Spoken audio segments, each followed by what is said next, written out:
firman Tuhan yang menjadi renungan kita pagi hari ini diambil dari Injil Matius 20 ayat 17 sampai 19. Pemberitahuan ketiga tentang penderitaan Yesus. Ketika Yesus akan pergi ke Yerusalem, ia memanggil ke-12 muridnya tersendiri dan berkata kepada mereka di tengah jalan, "Sekarang kita pergi ke Yerusalem dan Anak Manusia akan diserahkan kepada imam-imam, kepala dan ahli-ahli Taurat, dan mereka akan menjatuhi dia hukuman mati. Dan mereka akan menyerahkan dia kepada bangsa-bangsa yang tidak mengenal Allah, supaya ia diolok-olokkan, disesah, dan disalibkan. Dan pada hari ketiga ia akan dibangkitkan." Demikian firman Tuhan. Injil Matius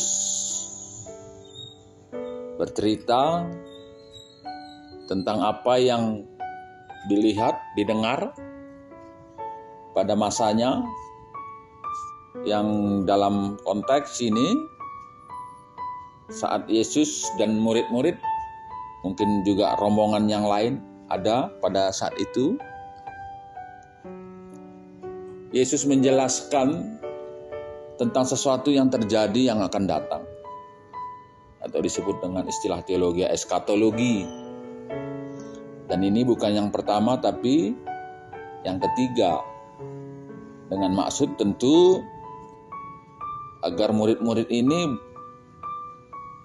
mengerti gitu ya, siapa sebetulnya Yesus ini yang menceritakan satu peristiwa yang akan terjadi atau terjadi yang akan datang.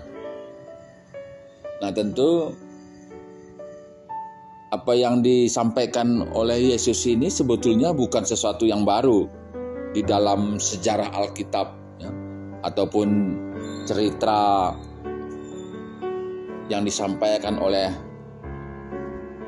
ahli-ahli Taurat ataupun para nabi.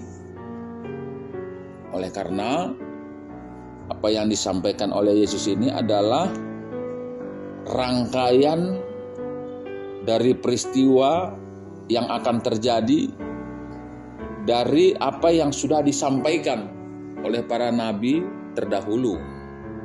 Nah, tetapi mungkin pada saat Yesus berkata demikian, murid-murid mungkin belum menyadari bahwa yang diperkatakan oleh Yesus itu adalah rentetan dari peristiwa yang sudah diceritakan oleh para nabi sebelumnya. Nah, jadi apa yang disampaikan oleh Yesus ini sebetulnya akan merubah gitu. Akan merubah pemahaman orang Yahudi terkait dengan Yesus,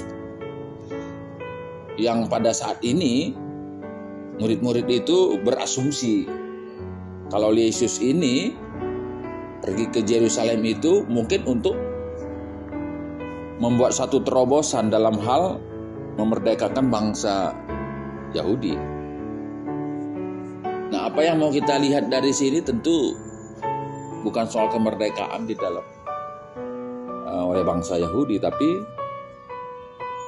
bagaimana kemudian Yesus ini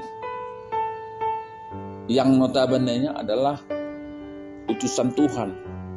Nah, jadi dari zaman-zaman dahulu biasanya kalau orang mengatakan sesuatu yang belum terjadi dan kemudian terjadi, maka pemahaman orang pada zaman itu bukan orang biasa.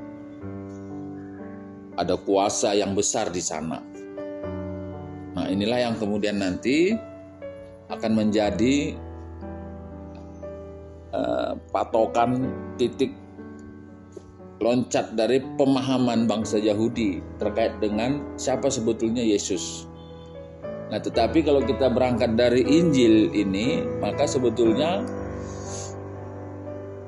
Injil ini bercerita bahwa siapa Yesus itu sebetulnya.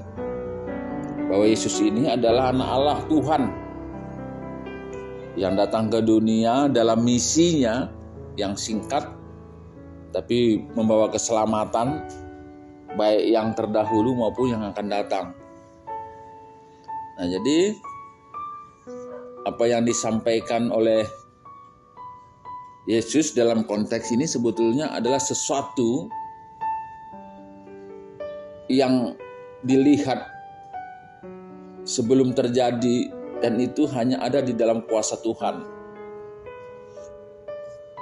Yesus mau mengatakan sebetulnya secara tidak langsung bahwa aku ini tahu loh apa yang terjadi saat ini dan akan datang, baik pada diriku maupun kepada siapapun. Nah, tetapi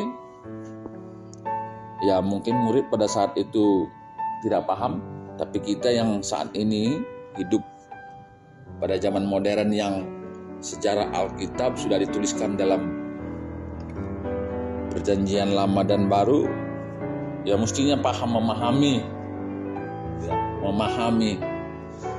bahwa Yesus itu adalah Tuhan dan Juru Selamat, dan peristiwa yang disampaikan pada konteks ini sebetulnya adalah peristiwa bagaimana kasih karunia itu direalisasikan dalam upaya penyelamatan dunia melalui peristiwa Golgota. Jadi marilah kita semua umat Tuhan untuk tidak ragu dan tidak lagi ada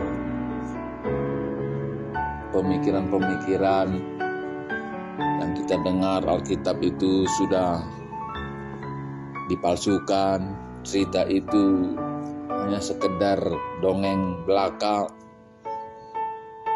Tapi marilah kita mengimanin, oleh karena iman itu yang membawa keselamatan. Amin.